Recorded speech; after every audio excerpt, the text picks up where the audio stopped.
Bismillahirrahmanirrahim. Alhamdulillahirabbil alamin. Allahumma shalli wa sallim wa barik ala Muhammad wa ala ali Muhammad. Allahumma anfa'na bima 'allamtana wa 'allimna ma yanfa'una wa zidna 'ilma wa barik lana fi 'ilmina warzuqna al-ikhlasa fil qawli wal 'amali kamila wa 'ilman nafi'an la yunsa wa tawfiqan daima wa sihhatan wa yaqinan wa 'afiyah. Allahumma iftah lana kulla khair wa yassir lana kulla umur. Allahumma ansuril mujahidin warhamil mustad'afin wa dammir a'da'ad din watmis ala amwalihim amin ya rabbal alamin. Alhamdulillah kaum muslimin rahimakumullah. Kita lanjutkan pengajian kitab Al-Jami' As-Shaghir karya Al-Hafidh As-Suyuti rahimahullah. Dan kita sudah sampai pada huruf sin. Faqala al-muallif rahimahullahu ta'ala wa nafa'ana bihi wa bi'ulumihi fid dharain amin. Babu harfis sin. Bab hadis-hadis yang dimulai dengan huruf sin. Hadis 4597. Qala al-muallif rahimahullah, sa'uhaddithukum, aku akan menceritakan kepada kalian bi umurin nasi, dengan perkara-perkara manusia, wa akhlaqihim, dan akhlak-akhlak mereka. Jadi maksud hadis ini adalah manusia itu ada berbagai macam perangainya atau akhlaknya. Ada 4 yang disebutkan. Yang pertama, ar-rajul yakunu sari'al ghadab. Seseorang dia itu cepat marah, tapi sari'al fai, cepat kembali. Kembali alias normal. Marahnya cepat tetapi normalnya cepat. Falalahu, maka tidak ada pahala bagi dia atau tidak ada pujian bagi dia, wala alaihi, dan tidak ada dosa atas dia atau tidak ada celaan atas dia, kafafan, kosong, 00. Warrajulu, dan seseorang yakunu adalah dia itu ba'idal ghadabi, jauh dari marah, maksudnya tidak mudah marah. Sari al-fai'i, cepat kembalinya. Kalau marah dia cepat normal. Fadzaka lahu, maka orang itulah pahala untuknya atau pujian untuknya, wala alaihi, dan tidak ada dosa atasnya atau tidak ada celaan terhadapnya. Ini diringkas menjadi 2 dalam bab marah, tapi sebenarnya ada 4. Di sini kan dikatakan cepat marah, cepat kembali.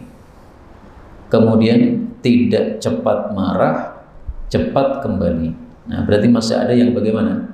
Yang tidak cepat marah tapi juga tidak cepat kembali.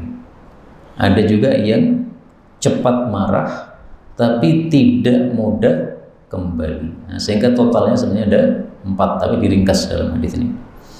Kemudian yang ketiga, ini bab lain, bab masalah utang piutang. Warrajul, dan seseorang yaqtadi alladzi lahu, dia menagih hak dia, wa yaqdi alladzi alaihi, dan melunasi kewajiban dia. Fadzaka la lahu wa la alaihi, maka orang ini tidak ada pahala baginya atau tidak ada pujian baginya dan tidak ada celaan atasnya, sama dengan kalimat sebelumnya. Yang keempat, warrajul yaqtadi alladzi lahu, seseorang yang dia itu menagih hak dia, wa yumtilun nas, dan menunda-nunda kepada manusia, alladzi alaihi, hutang yang menjadi tanggungan dia. Fadzaka alaih, maka itulah orang yang menanggung dosa atau mendapatkan celaan, walalahu, dan tidak mendapatkan pahala atau tidak mendapatkan pujian. Ini hadis derajatnya dhaif. Apakah ada yang sahih? Mari kita lihat, maksudnya yang semakna dengan ini. Dalam kitab Jami' As-Shaghir, Sari'al ghadab. Ini yang dulu sudah pernah kita baca, ya. Dan di sini disebutkan 4 macam. Hadisnya riwayat Tirmidzi, derajatnya juga dhaif. Maka ringkasnya belum kita temukan yang sahih dalam bab ini, minimal dalam Jami' As-Shaghir. Berikutnya 98, sa'altu rabbi, saya minta kepada Allah Subhanahu wa taala, alla yu'adziba, supaya tidak menyiksa, allahin, orang-orang yang lalai, min dzurriyyatil bashar, dari keturunan manusia, fa'atanihim, lalu Allah pun memberikan kepada saya. Hadis ini sahih, bicara tentang orang-orang yang lalai. Siapa yang dimaksud orang-orang yang lalai? 3. Yang pertama, orang-orang yang berbuat dosa tapi tidak disengaja karena kelalaian dia. Yang kedua, orang-orang yang masih anak-anak kecil. Nah, anak-anak kecil memang mereka itu orang-orang yang lalai, nggak paham hukum, sehingga dimaafkan oleh Allah Subhanahu wa Ta'ala. Yang ketiga, orang-orang lalai maksudnya orang-orang yang pandir, orang-orang yang tidak sempurna akalnya. Maka ini juga semuanya dimaafkan oleh Allah Subhanahu wa Ta'ala. Jadi yang dimaksud sa'altu, saya minta, itu adalah minta supaya tidak disiksa oleh Allah, artinya dimaafkan oleh Allah Subhanahu wa Ta'ala. Maka 3 kelompok ini tidak mendapatkan dosa. Anak kecil nggak ada dosa, melakukan dosa tanpa sengaja juga tidak dosa. Kemudian satu lagi yang yang kurang sempurna akalnya juga tidak berdosa. Berikutnya 99, sa'altu rabbi, saya minta kepada Allah Subhanahu wa Ta'ala, maksudnya minta supaya diberi syafaat abna al-ishrin, orang-orang yang mati usia 20 tahunan, min ummati, dari umatku, fawahabahum li, maka Allah pun memberikan mereka kepada saya. Nah, jadi siapa yang pengen dapat syafaat, silahkan mati usia berapa? 20 tahun. Tapi hadis ini dhaif sehingga tidak bisa dijadikan hujjah. 600, sa'altullah, saya minta kepada Allah, yaitu supaya diberi syafaat fi abna'il arba'in, pada orang-orang yang mati usia 40 tahun, min ummati, dari umatku. Faqala, maka Allah menjawab, ya Muhammad qad ghafartu lahum, wahai Muhammad, tenang aja, saya sudah mengampuni mereka, orang-orang yang mati usia 40 tahun. Qultu, saya bertanya, fa abna'ul khamsin, bagaimana dengan yang mati usia 50 tahun? Qala, Allah menjawab, inni qad ghafartu lahum, sama, saya sudah mengampuni mereka. Qultu, saya bertanya lagi, fa abna'us sittin, bagaimana yang mati usia 60 tahun? Qala, Allah menjawab, qad ghafartu lahum, sama, sudah saya ampuni mereka. Qultu, saya bertanya lagi, fa abna'us sab'in, orang yang mati usia 70 tahun. Qala, beliau mengatakan, ya Muhammad, hai Muhammad, inni la astahyi min abdi, sesungguhnya saya malu kepada hambaku, an u'ammirahu sab'in, saya kasih usia dia 70 tahun, ya'buduni la yusyriku bi syai'an, dia ibadah kepada saya tanpa syirik sesuatu pun terhadap saya malu an u'adzibahu binnar, bahwa saya menyiksa dia dengan api neraka. Fa amma abnaul ahqaq, adapun orang-orang yang mati usia lanjut, apa maksudnya usia lanjut? Abna'us tsamanina wa tis'in, yaitu usia 80 dan usia 90 tahun. Fa inni waqifun yaumal qiyamah, maka sesungguhnya saya akan berhenti pada hari kiamat. Faqailun lahum, lalu akan berkata kepada mereka, adkhilu, masukkanlah wahai orang-orang yang mati usia lanjut, man ahbabtum, siapapun yang kalian mau, al jannata, ke dalam jannah. Ini fadilah mati pada usia-usia tertentu, tapi hadis yang panjang ini derajatnya juga dhaif. Ringkasnya, mudah-mudahan semua kita diampuni oleh Allah Subhanahu wa Ta'ala. Amin ya rabbal alamin. 601, ini hadis palsu, maka saya kasih tanda bintang merah, ini berarti palsu hadisnya. Sa'altullah, saya minta kepada Allah, ayyaj'ala hisaba ummati, untuk menjadikan hisabnya umatku, ilayya, dipasrahkan kepada saya, li'alla taftadih, supaya umatku tidak merasa malu, indal umam, di hadapan umat-umat yang lain. Fa'auhallahu azza wa jalla ilayya, maka Allah wahyukan kepada saya, wa ya Muhammad, wahai Muhammad, bal ana uhasibuhum, bahkan saya yang akan menghisab mereka. Fa in kana minhum zallatun, kalau ada dari mereka itu ketergelinciran, yaitu kesalahan, satartuha angka, maka saya akan menutupi kesalahan itu dari engkau, li'alla taftadhiha indak, supaya umatmu itu tidak malu di hadapan kamu. Tapi hadis ini derajatnya palsu tadi. Hanya saja tentang Allah menutupi hamba-hambanya yang beriman, ini kita temukan dalam hadis yang sahih dengan kata kunci kanafahu, Innallaha ta'ala yudnil mu'min fayadau alaihi kanafahu wa sitrahu minan nas. Ini sahih muttafaqun alaih. Bahwasanya orang-orang yang beriman nanti di akhirat akan ditutupi oleh Allah Subhanahu wa taala sehingga dosa-dosanya tidak ditampakkan kepada orang-orang yang lain. Dan ini sudah pernah kita baca dulu pada waktu-waktu yang lewat, karena hadisnya dimulai pada huruf hamzah. 602. Sa'altu Rabbi, saya minta kepada Allah Subhanahu wa taala ayyaktuba, supaya Allah mewajibkan ala ummati, kepada umatku, subhatat duha, salat sunnah duha. Subhah itu nama lain dari salat sunnah. Faqala, maka Allah mengatakan, tilka salatul malaikah, salat duha itu salatnya para malaikat. Man syaa shallaha, siapa yang mau silahkan melakukannya. Wa man syaa tarakaha, siapa yang mau silahkan meninggalkannya. Wa man shallaha, siapa yang melakukannya, fala yusalliha, tidak boleh melakukannya, hatta tartafi, sampai tinggi, maksudnya tinggi matahari. Jadi asalnya tartafi asy-syamsu, sampai tinggi matahari. Tapi kata-kata matahari dihapus. Kenapa? Sudah mafhum. Tapi hadis mengatakan salat duha salatnya malaikat, ini tidak sahih. Tapi bahwasanya salat duha tidak wajib, ini sahih dari hadis yang lain. 603, ini juga hadis palsu, maka saya kasih tanda merah. Sa'altu Rabbi, saya minta kepada Allah Subhanahu wa taala, fima takhtalifu fihi, pada perkara-perkara yang berselisih padanya, ashabi min ba'di, sahabat-sahabatku sepeninggalku.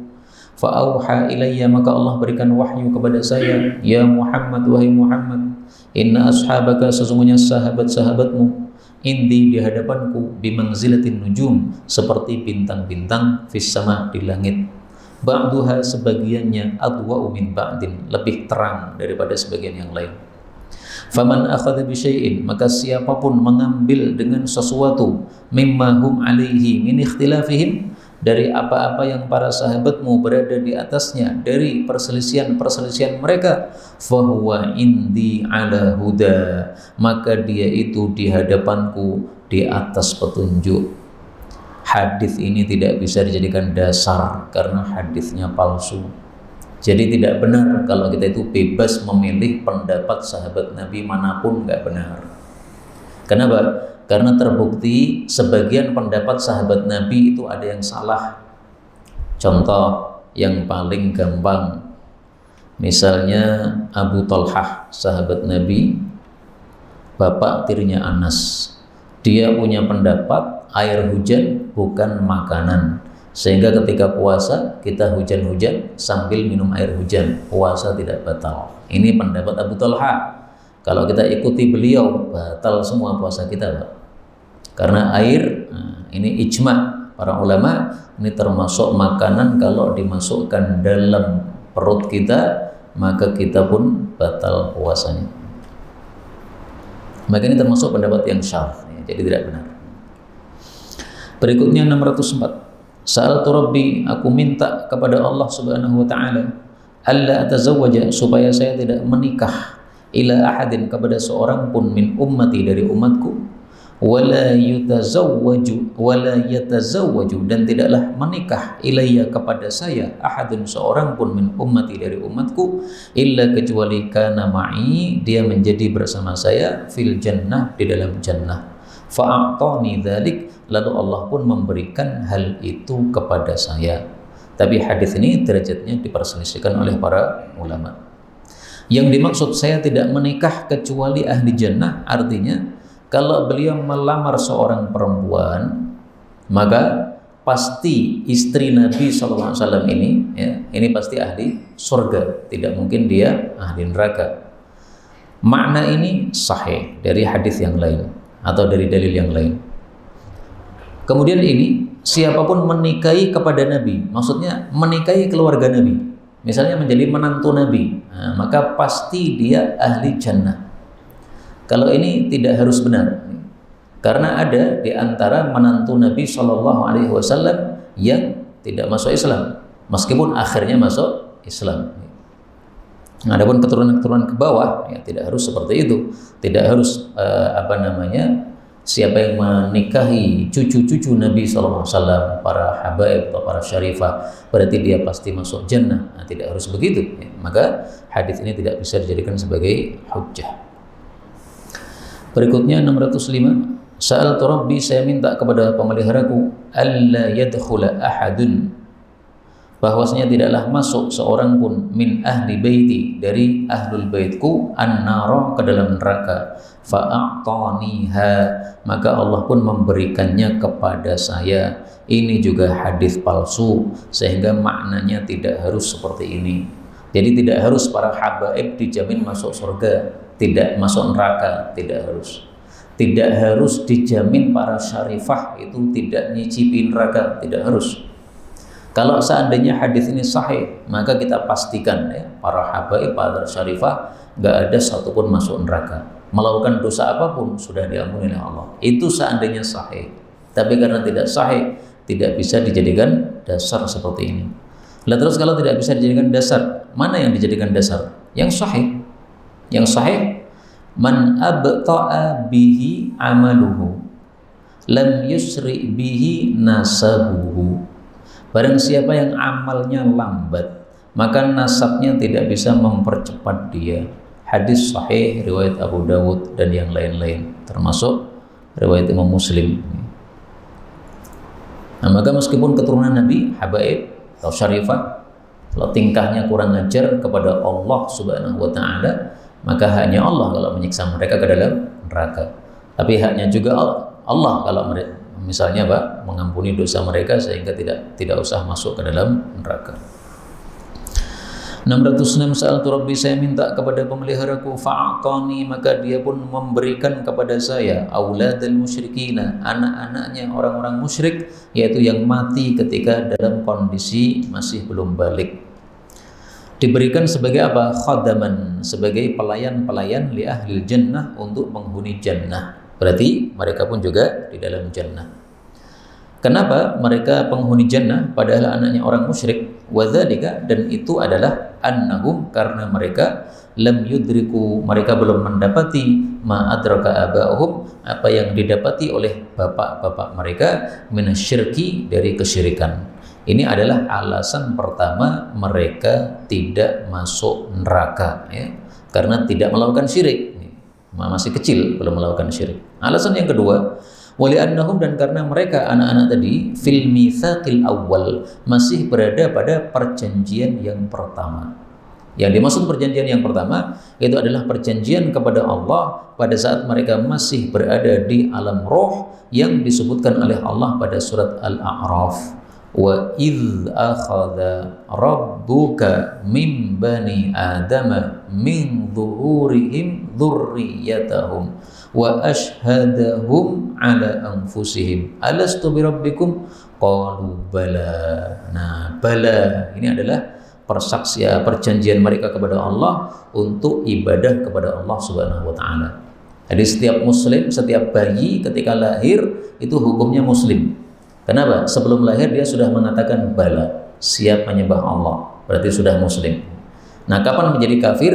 Kalau sudah didoktrin kafir oleh orang tuanya, kemudian balik mengikuti kekafiran orang tuanya, baru jadi kafir. Hadis ini derajatnya diperselisihkan oleh para ulama. Syekh Albani mendhaifkan, tapi disahihkan oleh yang lain. Dan isi hadis ini, inilah pendapatnya jumhur ulama, bahwasanya anak-anak orang kafir yang mati ketika masih belum balik, mereka derajatnya masuk ke dalam jannah. Dan ini masalah khilafiyah, ada 3 pendapat. Pendapat pertama, anak-anak orang kafir mengikuti orang tua mereka. Orang tuanya di neraka, berarti mereka juga di neraka. Pendapat yang kedua, mereka masuk surga, dan ini pendapat mayoritas para ulama. Pendapat yang ketiga, tawakuf. Tawakuf itu tidak menyebutkan pendapat apapun. Saya nggak tahu, apakah neraka, apakah surga, saya nggak tahu. Kenapa tawakuf? Karena adanya 2 dalil yang saling bertentangan. Ini dalilnya jumhur, derajatnya diperselisihkan. Apakah ada dalil yang lain yang menunjukkan bahwa mereka masuk neraka? Ada. Tapi kata Imam Suyuti, dalil-dalil yang menunjukkan bahwa anak-anak musyrik ini masuk neraka bersama bapak-bapak mereka, itu hadisnya semuanya sudah mansukh. Maka ini termasuk contoh nasikh dan mansukh. Wallahu a'lam bishawab. 607. Sa'altu Rabbi, saya minta kepada pemeliharaku, la uzawwiju, saya tidak menikahkan illa kecuali min ahlil jannah, dari calon penghuni jannah. Wala atazawwaju, dan saya juga tidak menikahi illa kecuali min ahlil jannah, dari penghuni jannah. Ini hadisnya juga dhaif. Dan dari sebab hadis ini ada sebagian ulama menulis satu buku judulnya Tasmiyatu Man Zawwajahun Nabi sallallahu alaihi wasallam. Nama-nama sahabat Nabi yang dinikahkan oleh Nabi sallallahu alaihi wasallam. Jadi sahabat-sahabat Nabi yang dinikahkan oleh Nabi, yang mengatakan angkahtuka, saya nikahkan kamu, itu yang menikahkan Nabi, itu ada fadilahnya. Fadilahnya apa? Dijamin masuk jannah, min ahli jannah. Tapi derajat hadis ini dhaif tadi, sehingga tidak bisa dijadikan sebagai hujjah. Maka belum tentu mereka pasti masuk jannah.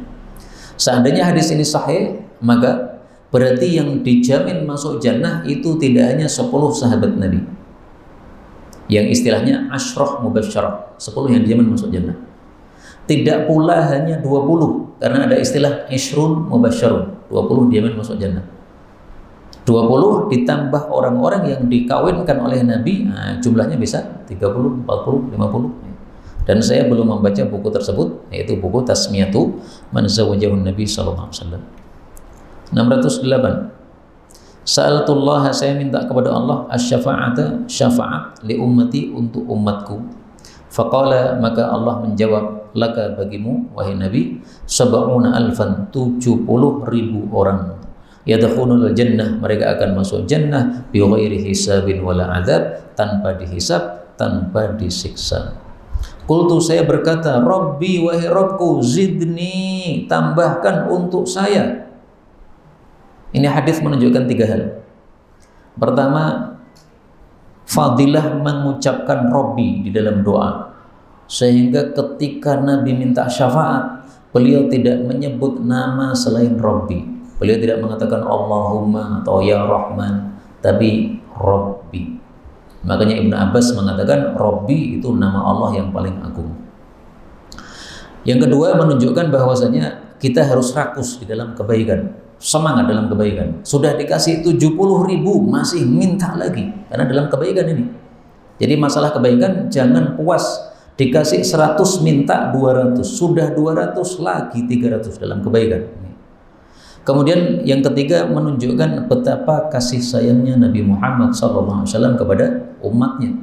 Sudah dikasih 70.000 umat beliau masuk surga tanpa hisab, masih minta tambahan. Fahathali, maka Allah pun mencawuk untuk saya, biyadaihi, dengan kedua tangannya Allah, marrataini, 2 kali cawukan, an yaminihi, 1 cawukan dari kanannya, wa an shimalihi, 1 cawukan dari kirinya. Bicara masalah Allah, mencawuk dan sebagainya, ini jangan dibayangkan, karena kita belum pernah melihat Allah. Kalau manusia mencawuk kayak gini, Pak. Nah, ini mencawuknya manusia. Dan kalau Allah mencawuk gimana? Setelah saat dibayangkan. Kullu ma khatara bibalik fahuwa ala khilafi dzalik. Apapun yang terbersit pada benakmu tentang Allah, Allah tidak seperti itu. Jadi nggak mungkin benar kita itu mikir tentang Allah Subhanahu wa taala. Maka dilarang oleh Nabi, la tafakkaru fillah, jangan mikir tentang Allah, mikirnya tentang makhluk Allah saja. Karena kalau kita memikirkan tentang makhluk Allah, kita akan tahu kebesaran Allah. Memikirkan tentang langit, tentang bumi, tentang air, nah kita akan tahu kebesaran Allah Subhanahu wa ta'ala. Kemudian supaya kita itu masuk surga tanpa hisab, tanpa adab, gimana? Ini ada hadis yang sahih, sudah pernah kita baca, kita ulang lagi supaya ingat nih. Caranya supaya kita masuk surga tanpa hisab, bikin Allah tertawa kepada kita.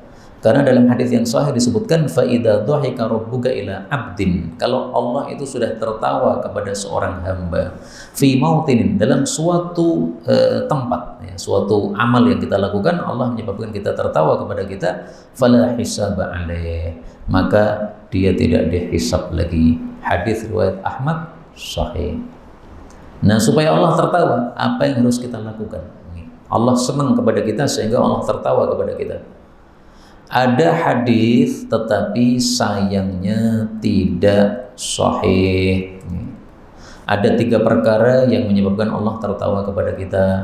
Salasatun yadhakullahu ilaihim, 3 perkara Allah tertawa kepada mereka. 1, seseorang yang tahajud pada waktu malam hari, maka nanti malam silahkan tahajud, semoga Allah ketawa kepada kita, akhirnya masuk surga tanpa hisab.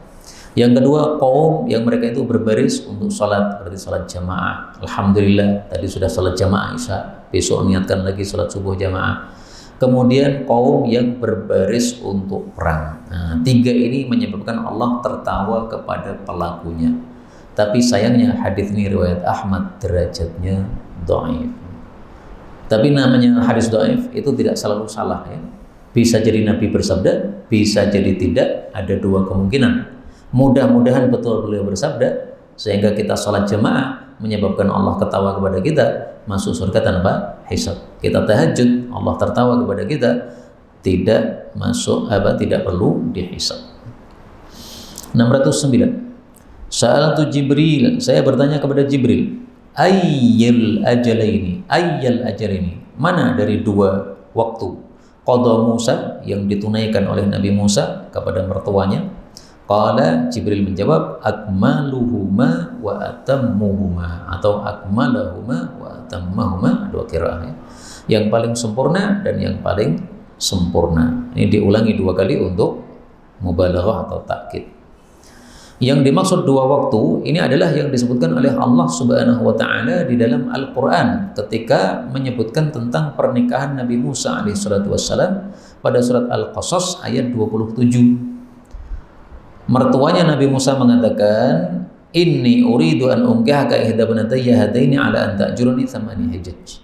Kamu saya kawinkan dengan anak saya, salah satu anak saya, tapi maharnya adalah kamu menjadi ajir, menjadi pembantu saya selama 8 tahun. Orang dulu itu usianya lama, panjang-panjang Pak, sehingga kalau disuruh menjadi membantu dia selama 8 tahun gak ada masalah. Kalau sekarang terlalu lama. Fa in atmamta asyran fa min indik. Kalau kamu mau nambah sehingga menjadi 10 tahun, maka itu ya kebaikan kamu, tapi tidak saya wajibkan. Nah, disuruh milih oleh mertuanya, 8 tahun boleh, 10 tahun boleh. Maka Nabi Musa mengatakan, ayyamal ajalaini qadaitu fala udwana alayya. Manapun dari 2 waktu tadi kalau sudah saya tunaikan, maka tidak ada permusuhan terhadap saya. Artinya saya bebas ya. Mau 8 tahun, mau 10 tahun, bebas. Jadi diambangkan oleh Nabi Musa. Beliau tidak mengatakan saya pilih 10 tahun, tidak. Karena kalau beliau mengatakan saya pilih 10 tahun, bisa-bisa memberatkan diri. Beliau juga tidak mengatakan saya pilih 8 tahun. Karena kalau beliau mengatakan saya pilih 8 tahun, mungkin ada perasaan dalam mertuanya, wah rotok pelit ini anak saya ini, ya, menantu saya ini. Tapi kalau beliau mengambangkan begini, pokoknya manapun dari 8 atau 10 ini bebas bagi saya, dan ternyata beliau menyempurnakan menjadi 10 tahun menjadi pelayan bagi mertuanya tersebut. Nah, mertuanya itu siapa? Itu diperselisihkan oleh para ulama kita rahimahumullahu ta'ala. Apakah Nabi Syu'aib ataukah Syu'aib yang lain? 610. Sa'altu Jibril, aku bertanya kepada Jibril, hal tara rabbak? Apakah engkau sudah melihat pemeliharamu? Qala, Jibril mengatakan, inna baini wa bainah, sesungguhnya antara saya dengan Allah sab'ina hijaban, ada 70 tirai min nurin, dari sinar. Lau ra'aitu adnaha, kalau saya melihat yang paling dekatnya dari 70 tadi, lah taraktu, sungguh saya terbakar. Hadis ini menunjukkan bahwa Allah tidak bisa dilihat, yaitu di dunia ini. Nanti kalau di akhirat maka hukumnya lain, Allah bisa dilihat. Nah, di sini tidak bisa dilihatnya sebabnya apa? Karena ada hijab. Jangan salah ucap nih. Bukan Allah terhijab, bukan. tapi yang terhijab mata kita.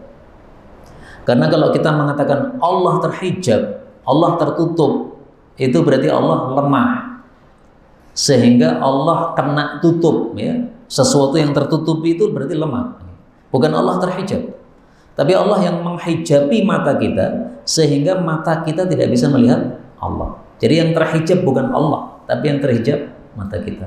Jadi dalam menyampaikan, mengibarahkan masalah ini jangan salah. Bukan Allah terhijab, tapi Allah menghijab mata kita. Supaya tidak jadi salah paham bahwa Allah itu lemah karena kalah dengan hijabnya. Tapi hadis ini derajatnya dhaif, yang menyebutkan 70 hijab. Adapun yang sahih itu tidak menyebutkan 70. Ya pokoknya ada hijab gitu saja. Hijabuhu an-nuru. Hadis riwayat Muslim. Hijab bagi Allah adalah nur. Lau kasyafahu la ahraqat subuhatu wajhih. Kalau Allah menyingkap hijabnya tersebut, sungguh pasti membakar keagungan-keagungan wajah Allah kepada apapun yang mata Allah sampai kepadanya. Hadis riwayat Muslim. Nah, di sini tidak disebutkan angka 70. Dan 70 ini seandainya sahih, itu biasanya dipahami oleh para ulama litaksir, untuk menunjukkan banyak. Bukan berarti 70 betul, ya. Bisa jadi 80, 800, 8000 atau apa lebih banyak daripada itu. 11. Sa'altu Jibril an hadhil ayah. Saya bertanya kepada Jibril tentang ayat ini. Wa nufikha fis suri fa sa'iqa man fis samawati wa man fil ardi illa man syaa Allah. Dan telah ditiup di dalam sangkakala, yaitu tiupan yang kedua. Yang pertama kehancuran, yang kedua kematian. Fasa'iqa, maka matilah siapapun yang ada di langit-langit dan siapapun yang ada di bumi, kecuali orang-orang yang Allah kehendaki. Manil ladzina, siapakah orang-orang yang lam yasha'illahu, Allah tidak berkehendak, ayyus'iqahum, untuk mematikan mereka pada saat itu. Qala, Jibril menjawab, humus syuhada, mereka adalah orang-orang yang mati syahid. Sunniyatullahi ta'ala, mereka adalah pengecualian Allah Ta'ala, yaitu yang dikecualikan dalam ayat ini. Mutaqallidina, mereka itu menyelempangkan, menggantungkan asyafahum, yaitu pedang-pedang mereka pada tubuh mereka, haula arsyihi, di sekitar singgasananya Allah Subhanahu wa Ta'ala. Hadis ini menunjukkan fadilah khusus bagi para syuhada yang tidak diberikan kepada yang lain, termasuk ulama. Enggak dapat, Pak. Makanya muncul perselisihan pendapat, siapa lebih utama, ulama apa syuhada. Yang mengatakan ulama karena para syuhada pun butuh sama ulama. Semua orang butuh kepada ulama. Yang mengatakan syuhada lebih utama karena syuhada punya keistimewaan yang tidak diberikan kepada para ulama. Dan para syuhada itu konon kuburan mereka sudah pernah tersingkap. Syuhada Uhud itu tubuhnya masih utuh, tidak rusak. Tapi tubuh para ulama ketika dimasukkan di kubur, ya seperti orang biasa, rusak. Misalnya kuburannya Imam Syaukani pernah dipindahkan, itu sudah menjadi tulang belulang. Wallahu alam, apakah ini berlaku untuk semua syuhada? Apakah ini berlaku untuk syuhada sampai kiamat, atau hanya beberapa tahun saja tubuh mereka tidak rusak? Kita semua nggak ada yang tahu. Tapi ringkasnya ini ada khilafiyah, ya, mana lebih utama, syuhada ataukah ulama. Tapi hadis ini pun derajatnya diperselisihkan ulama. Hadis ini didhaifkan oleh Al-Albani, tapi disahihkan oleh Imam Hakim dan Imam Zahabi. 4612. Sabul mauta, orang yang mencaci orang-orang yang sudah mati, kal musyrif, seperti orang yang nyaris alal halakah, kepada kehancuran. Hadis ini diperselisihkan derajatnya, tetapi hadis sahih melarang kita mencela orang-orang yang sudah mati karena bisa menyakiti orang-orang yang masih hidup dari kalangan keluarganya.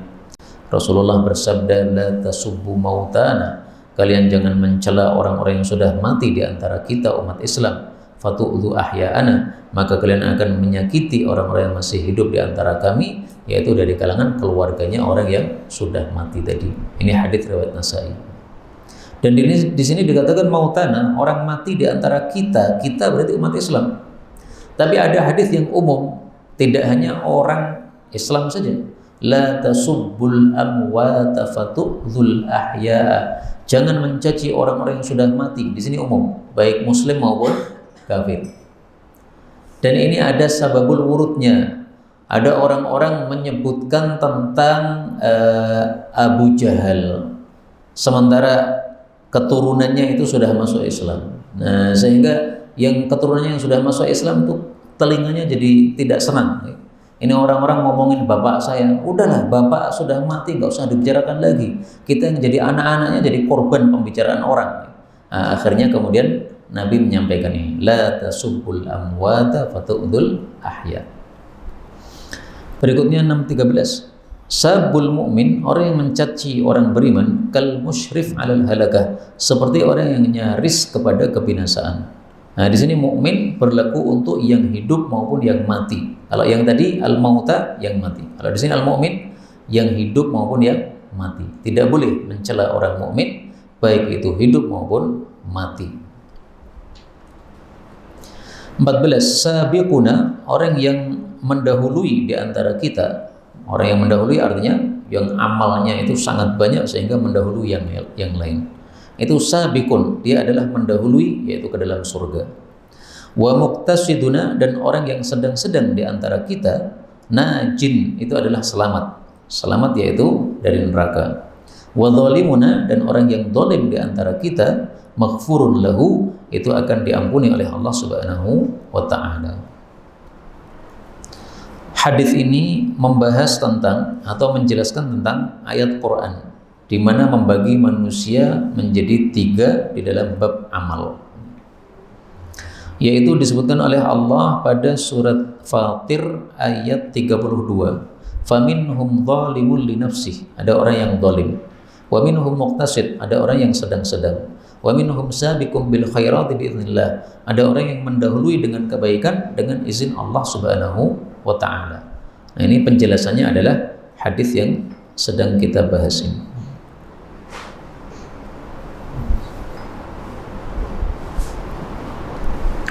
Kemudian apa perbedaan antara dolim dengan muqtasid dengan sabiq? Dolim ini orang yang keburukannya lebih banyak daripada kebaikannya. Muqtasid yang sedang-sedang ini adalah yang imbang, punya kebaikan juga punya keburukan, tapi imbang. Sabiq ini adalah yang kebaikannya lebih banyak daripada keburukannya, sehingga mereka pun dimaafkan oleh Allah keburukan-keburukannya, sehingga disebut sebagai sabiq karena mendahului masuk jannah tanpa mencicipi neraka terlebih dahulu. Marilah kita menjadi orang-orang yang sabiq. Maka salah satu anak saya kasih nama Sabiq, itu karena ayat itu. Wa minhum sabiqum bil khairat. Ini bukan untuk tazkiyah, tapi untuk mendoakan. Ya, mudah-mudahan anak-anak kita semuanya menjadi anak-anak yang sabiqun bil khairat.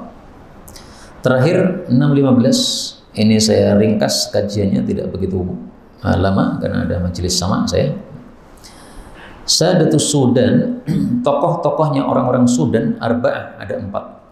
Yang pertama adalah Luqman Al-Hakim Al-Habashi dari Ethiopia. Yang kedua An-Najashi, ini Raja Najashi, namanya Ashamah An-Najashi. Dan dia bukan termasuk dari sahabat Nabi karena tidak pernah bertatap muka dengan Nabi. Meskipun sudah masuk Islam di masa Nabi, sehingga dia termasuk mukhadram. Mukhadram itu siapa?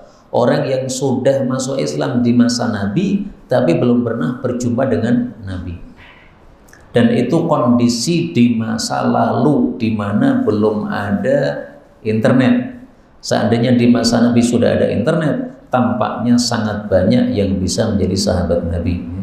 Tinggal kita calling atau nelpon Nabi dengan WA, ya, video call, nah, kan bisa melihat kan? Nah, itu sudah sah jadi sahabat Nabi sallallahu alaihi wasallam. Tapi dulu belum ada. Yang ketiga Bilal bin Rabah, ini juga orang hitam. Yang keempat Mahja, ini adalah bekas budaknya Sayyidina Umar radhiyallahu taala. Ini semuanya orang-orang hitam, tapi semuanya orang-orang yang amalnya utama-utama, sehingga mereka dimuliakan oleh Allah Subhanahu wa Ta'ala. Karena itu Allah tidak melihat kepada warna kulit, tidak melihat kepada kegantengan, tidak melihat kepada kekayaan, tapi Allah hanya melihat dua saja. Satu, amalnya baik atau tidak, dua, hatinya bersih atau tidak. Mari kita bersihkan hati dan amal. Wallahu a'lam bishawab. Walhamdulillahi rabbil alamin.